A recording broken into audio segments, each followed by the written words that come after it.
Patuloy na kumikilos papalapit sa kalupaan ng Mindanao ang bagyong si Kabayan.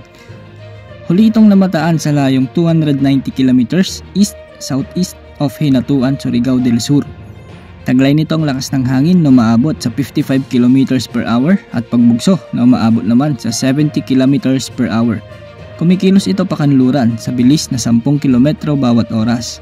Sa ngayon, nakataas ang signal number 1 sa Southern Leyte, the southern portion of Samar, the southern portion of Eastern Samar, Cebu, including Camotes Islands, Bantayan Islands, Bohol, Siquijor, Dinagat Islands, Surigao del Norte, Surigao del Sur, northern portion ng Davao Oriental, Agusan del Norte, Misamis Oriental, Camiguin, Bukidnon, Agusan del Sur, Davao de Oro, Misamis Occidental, Lanao del Norte, Lanao del Sur, northern portion ng Davao del Norte, Davao City, northern portion ng Cotabato, at northern portion of Maguindanao. Para sa rainfall outlook naman nito o yung pag-ulan na dala ng bagyo, makararanas ng 100 to 200 mm ang mga probinsya ng Surigao del Sur, Surigao del Norte, Dinagat Islands at Southern Leyte.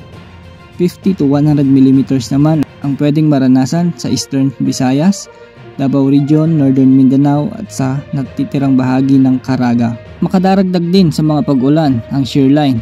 Narito naman ang latest forecast track and intensity outlook mula sa DOST Pag-asa.